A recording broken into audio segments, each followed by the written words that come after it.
Sanso balaba era twagala banjulira Nyash Festival egenda okubeerawo Saturday eno yennyini wano wennyini mu kifo we tuli Forest Park Rweza Forest Resort Rweza Saturday eno Nyash Festival tugenda soka tweyanjule so that mumanye baani ababali mu maaso then tulyoke twogere ku bulungi ku kivulu kyaffe tutandikire awo yangu amannya go gwani okola ki wano number one dancehall artist e Uganda zizabafana basically Silverback kasooka ayogere kozi yagenda okukola production ya kino ekivulu sound stage mataala be bali in charge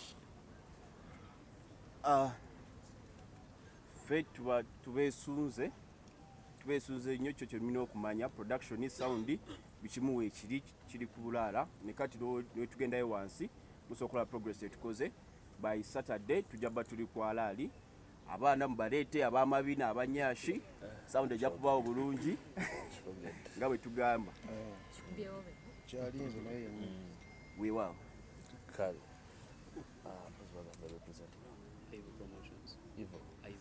Ivo Promotions naye kasooka ayogereko about Nyash. Okay, olwaleero actually enaku ziweddeyo kyemubadde nga mulinda ndowooza kakati ke kaseera mutegeere kireva yaani bannamawulire bannaffe mwenna abali wano njagala mutegeeze eggwanga nti bw'oba obadde oli eyo nga weyita kibanda jangu ku lw'omukaaga nga 19 olabeko okkiriza oba obisigalamu oba nedda twebaza mwenna abalanze naffe abatukwatiddeko ku kivulu kino tulanze for certain while naye olunaku olw'omukaaga nga 19 this very Saturday kweno weekend Nyash Festival tuli wano ku Forest Resort Rweza gamba muganda wagambe senga bakojja wajjajjaawo ayina tewali atayina ayina n'atayina mwenna mugaleete ate abasajja abaliyo saaga mumuloze nti kyabakazi no kino ekintu tuyita abakazi kitegeeza tubawadde opportunity mujje mulabe ekkula lya Uganda kyeki otegeere Uganda yaani nyaffe Uganda the pearl of Africa kale nga 19 buli ali eyo ng'ogalina ng'ogeewulira amabiina go deyase jangu come through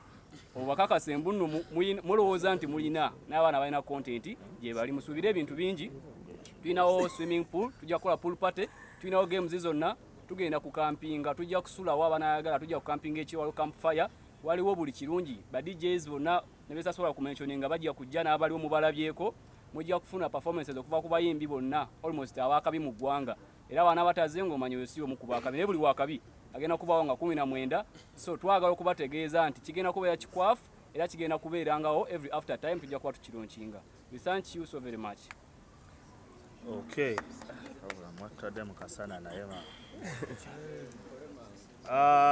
MC Ranks bebamu kubatwala ekivulu kino ekya Nyash Festival kasooka tubuulire entegeka eryetya security tugulawo ssaawa meka emiryango baani abali expected okujja atayina gye oba asigaleyo waka so MC Ranks buuna ajja babulira n'abaperforming abayimbi kyabali genda okuyimba ku show twambale tutya kozi kintu kikulu nnyo yes okay nsanyuse nnyo bbala bannamawulire amanya MC Ranks Venom Busagwa Nyash Boss wa Nyash Festival Nyash Boss nsanyuse nnyo bbala banate ku Forest Resort wano muli mu kifo kituufu olunaku tusigaza nnaku ntono nnyo tukirangidde ebbanga mwe bali tukwatirako mwe bali tubeereramu embaga etuuse lunaku lwa mukaaga luno twalumyusiza ensi yonna yalumyusiza tugenda kubeera no ku Forest Resort kigenda kubeera blood twakipakidde bulungi nnyo essanyu lyonna twalimazeeyo buli kyemwetaaga buli kyeweetaaga kyonna ogenda kisanga ku Forest Resort kasita kibanga kyakusanyuka yambala nga bw'oyagala yambala decent yambala bulungi yambala mu nyambala yonna ekunyumira ekusanyusa ekusikiriza esikiriza n'oyo asigadde eka kubanga kigenda kubeera blood tulina abayimbi bangi nnyo line up twakoze eyabo abaleadinga industry ya Uganda ba comedians twalonze abasinga abayimbi twalonze abayina talent ya ddala ne ba DJs abategeera endongo eriko okubayisamu katono nnyo mu bayimbi zizabafana ye mulabe ku seti waali oyo ye agenda batta busi ne tukwatagana ne theme ya Nyash twatunulira abayimbi abasobola okijjayo bulungi omukulu bafana ebintu byasinga okukola si bwe kiri dadi abantu bagambe ffe twaintroducinga Nyash mu ggwanga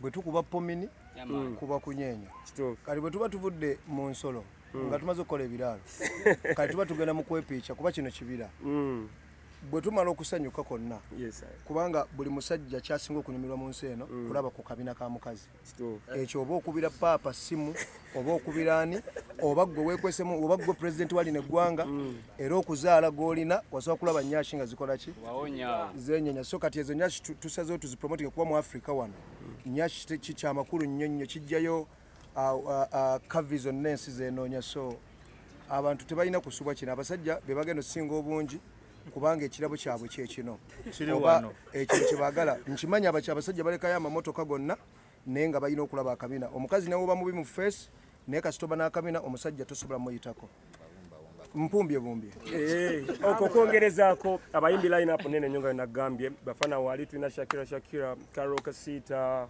Gravity Omutujju King Saha tulinako Vairota Katalean Kando n'abalala bangi nnyo bisobola kumenya saawa eno naye just no kigenda kubeera kiri action packed kiri fully packed bacomedians tulinako Mariachi tulinako Mary Hart Tumbetu ate ba DJs bo twamazeyo bumazi Mbazira Tony yabadde yafunyeemu ku buzibu naye yaŋŋambye alina okuwona okusinziira ngeri Nyash gyagiwuliramu ateeka okuwona ku lwa Nyash era yaŋŋambye waali so agamba ab'ekinyanya bajje mu Nyash okuyingira nkikatiriza kituukeko okuyingira mitwalo 2 ordinary VIP mitwalo 5 table ya mitwalo 5 tulinamu ne ba VVIP millions 2 mujje tweyagale tuyinawo pool party tugenda kuwuga ekifo kinene nnyo kirina swimming pool 3 tuyinawo dancing in the forest tuli ku forest resort erweza wano ekibira ekyasinze okuba n'eddembe mujje tweyagale mujje tukube party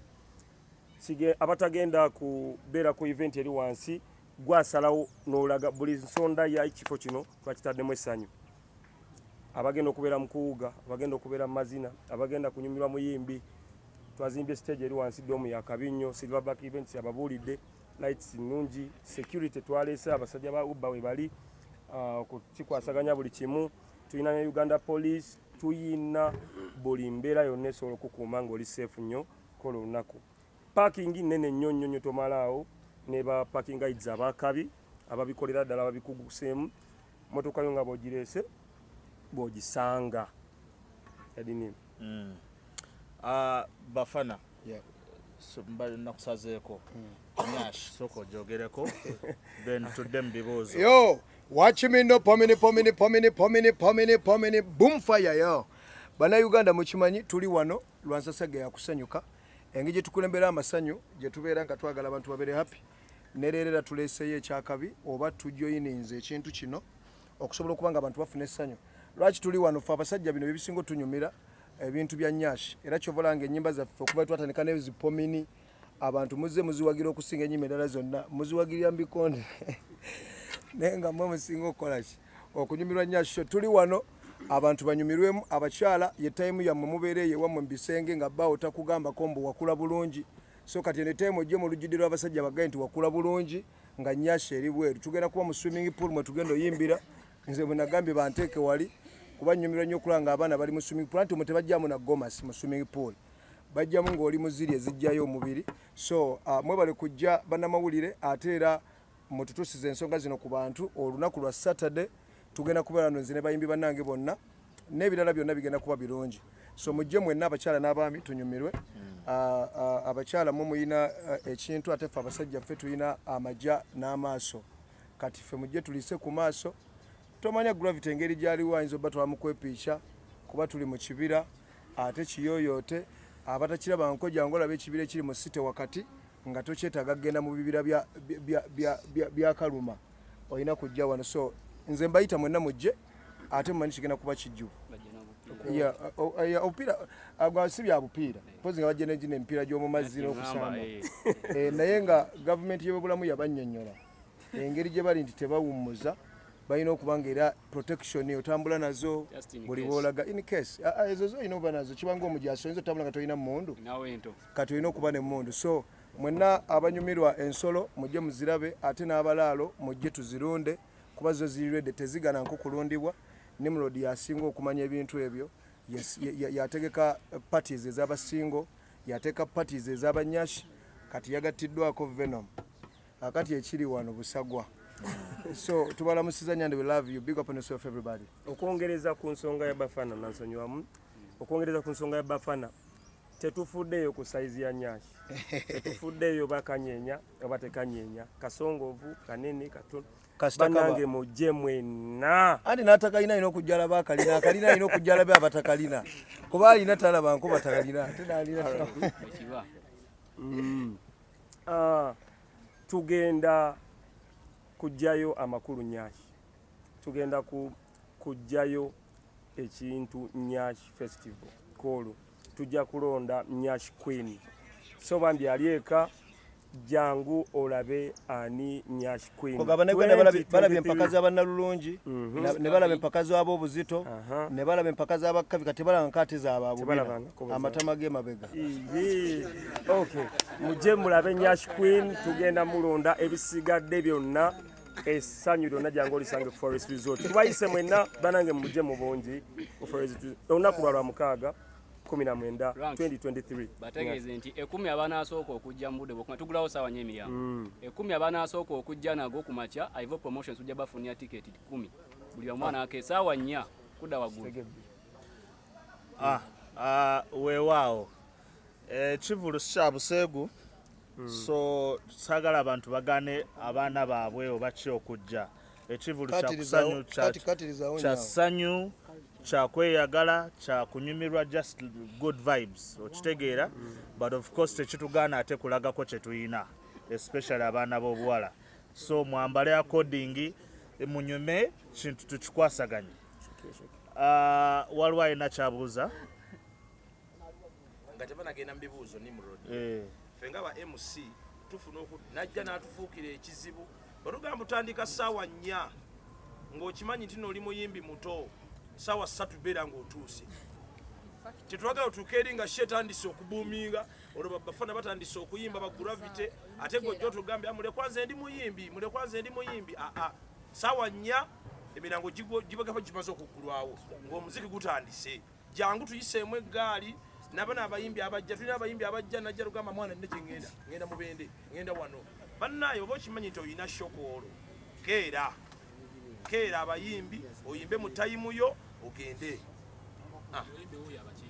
kale funeko bibuuzo kimu kyolina omumanya ku kya Nyash abantu bonna bano gwe bakutimbya aluwa waliyo Nyash kati oyinza okusuba guno omukolo gw'otalaba nko bukyozaalibwa ate n'ogenda gye bagwira bisi abayimbi balina okukeera basasule sawa mukaaga okitegeera tuli out of Kampala so tuli out of Kampala so basically ekivulu kigenda till the wee hours of the night kitegeera kyovola tulina ne babouncer so that making sure ekiro kyonna ekivulu kiri secure ekivulu kya misana na kiro okitegeera emmere weeri restaurants weeziri emmere y'omuntu wa wansi owa wakati n'owa waggulu yonna tugiina rolexes weeziri every type of food egenda kubeerawo buli kyakunywa kigenda kubeerawo so togamba mu kivulu oba kya low class oba high class nedda buli muntu ali catered for tuggulawo ssaawa 4 ku makya so mukeereko muwuge kintu kikwasaganya ekibuzo ekya tulinawo ekirabo ky'omuntu anaabeera ne Nyash yes era kyovola tutaddewo empaka tugenda kufuna asingayo akatono akasinga okukaluba akasinga okugonda ate waliwo n'akali flexible n'akasongovu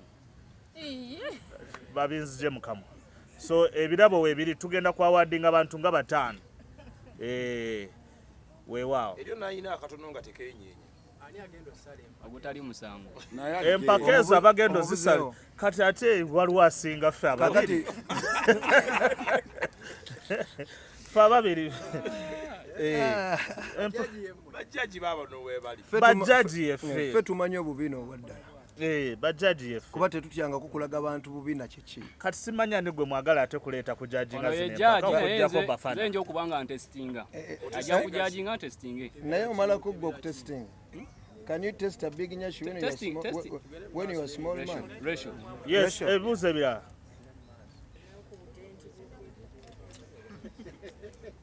Buuza nnyo Kino ekifo kibira. Kino ekifo mu kifo kya tent bakijuzaamu rooms eziri manya nti tebajjanko wano ndowooza. Wano wali room ezisinga. Yes.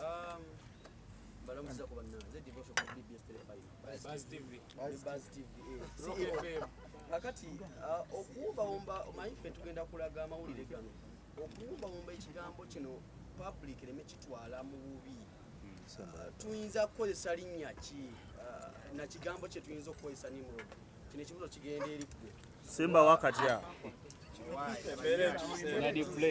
Ekibuzo kiri mu kuddibwamu. Ekibuzo kirengera. Asooka akyuka endo. Ekibuzo kiri mu kuddibwamu. Lwensi yaffe. Please. Kola ku lwa Uganda. Lwensi n'emirembe ntana Ekibuzo kyo bakizeemu. Nyash. Ekibuzo kyo bakizeemu. Yes, obadde obuuza. mainstream manyi ebintu ebisinga ebitubisoosulamu katwagala tutwale ekifaananyi ekirungi Yes. tukisiige ekifaananyi ki obutakitwala mufaananyi ki kimaso Kyovola nabagambye kino ekivulu si kya buseegu. Kitegeera kya just kunyumirwa n'okuhavinga fun. Nga bafana babagambye waliwo empaka za Miss Uganda ez'abasitula obuzito, bodybuilding, Miss Kavi, okitegeera zonna empaka zibeerawo. Kati ne bakulu bange nabo bafunyeyo mpaka zaabwe ate nga ziriirigo teziriirigo teziraga nudity, temulimu buseegu oba ekintu kyonna. Kitegeera so Mr. Nimrod. yes. Tulina ennyimba nnyingi ezifulumye nga taito yazo eriko ekigambo Nyash. Ekigambo Nyash kyava Nigeria. Ne wano mu Uganda tukiyita obubina. So ngaffe abasajja bwe tulaga ebifuba nga tusitudde obuzito. Era teri mpaka z'abasajja bajja kulaga bubina, bajja kulaga buzito ebifuba byabwe. Kati n'abakazi balaga mabega kuba ffe twakula maaso bo baakula mabega. So kati ekijja wano zino mpaka za kulaba si za buvuyo. Mpaka za kunyumirwa kulaba abantu baakula bulungi. Era abantu abaakula bulungi bali ready okujja wano boolesa okula kwabwe obulungi. It is a good show. Okitegera abantu kunyumirwa mu mataala nga temuli bintu bya byokwatagana kulwanagana na mbeera bwezito. Ate kati namwe kenyini bannamawulire kyemunaalaga abantu bwe bajja okumanya mbu bannamawulire beepisi kyatabusaawo. So tujja kusaba nammwe bwe muba mu reportinga ebyabaddeyo temwonoona. Okitegeera weewaawo. Yes. Mbalamusiza bampita Smith okuva ku BTM TV. Ekibuuzo kyange kiri a little bit sensitive kigenda eri ndowooza Nimrod naye n'omukulu ategese ekifo kino. This comes at a time ng'abaana bakava ku masomero era omuzadde ayinza okubeera ne yeeralika because ennaku zino abazadde baliisa abaana ne babeera mistaken ku myaka gyabwe. Ekifo kino kiriko age restriction yonna kubanga so many kids can afford emitwalo ebiri and so many kids bayinza okuba nga bandyagadde okujja okwolesa emibiri gyabwe nga newankubadde bakyali bato. So how safe are they in case tekiriko age limit? Ekiba kiriko age limit nakyo tukirambuule so that bamanya baleke kubeera bounce ku miryango. Tweyanza. Okay, kankiddemu. During the day tekuliko age limit because tulina swimming pool ate no park mulimu ebyokuzanyisa and all that stuff. Naye bwe tukulokinga saawa emu bbiri police nayo yennyini eturestrictinga because it's strictly 18 and above. Ate abaana bato tebakkirizibwa kutambula kiro. So omuzadde yenna yandyagadde okujja mu kivulu n'omwana akimanye mbu by saa 12 abaana baba balina okufuluma tuba tuzze mu myaka gyaffe egy'abantu abakulu. So it is two way. During the day abaana basobola okujja ne bawuga ne bazanya, but when it comes to at night abaana era bagenda fuluma according to police requirements tudde mu kintu ky'abantu abakulu. Weewaawo. Ekisembayo. Yeah. Twogedde bingi nnyo but security tetugirambuludde bulungi. Security tuyina Nimrod Kamaleyo badde nsawusa.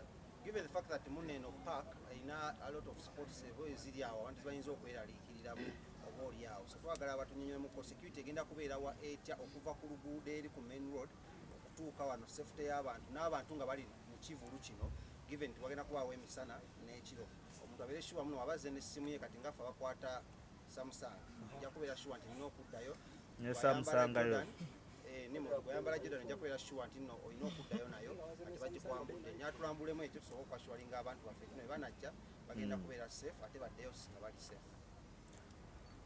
Kasaba omukulu nanyini kivula kyogereko tulina n'aba Uber bouncers nabo balambulula ensonga eyo.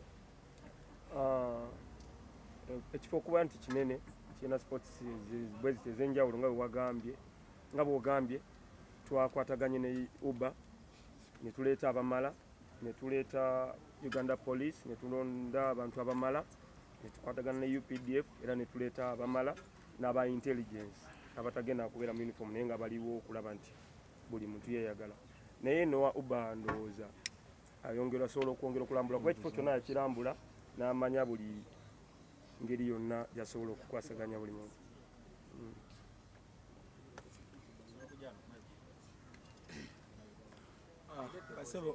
Basebo ne banyabo mbalamusiza Subuga Musa gemanya gange nva mu Uber security. Ekifo twakirambula before nga event enatuuka kuba kati event esigazaayo olunaku nga lumu era twakirambula ffenna tusobola ne tulaba wali obadde ogamba black spot ezo naye twalambula era tukolagana ne police n'amagye crime intelligence nze nkiwa bensinga okukola nammwe bannamawulire baganda bange gye tubadde twaliyo mivuyo egyo gyakubba babusimu okutataganya abantu baffe baza kusanyuka so I'm assuring you security eri okay. But also kwongerezaako tuli bannayuganda si buli ajja okunyumirwa mu kivulu bw'aba azze kunyumirwa so nga Bobi Wine bwatugamba okweberera mu kintu kikulu nnyo kitegeera bw'olaba nga weekwese nga olina gw'oyagala okukwasaganya naye nga awantu wooli tewali safe vaawo okitegeera bw'oba olaba nga oyagala kusinapinga making sure w'osinapingira wali nga oli secure kitegeera however much tulina police ne Uber but still tulina okwebereramu ne tumakinga sure security esooka bw'olaba nga waliwo omuntu nga tomutegeera bulungi ali awo azunga buzunzi tubuulire tujje tumugjewo. Yes. Mbanjulira Shakira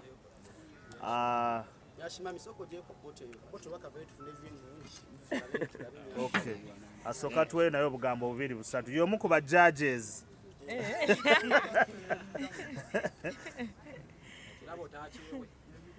Welcome everybody. I'm Shakira, and I'm here for the Nyash festival, and I'm excited. It's the very first one, Uganda. We're hoping for a successful one and a safe one, most importantly. So, I'm here because I'm supporting the Chivulu. And I think I'm part of the Nyash team. Because you have it. I think a judge yageno soko bawam. That's okay. Yeah, I'll be there, I'll perform, and hopefully everything goes well as planned. Because the soccer to atwagala chiberenga chiri successful. So next time chiberanga chisikiriza abantu abalala okujja. So I think that's the aim. Yeah. Kale, if no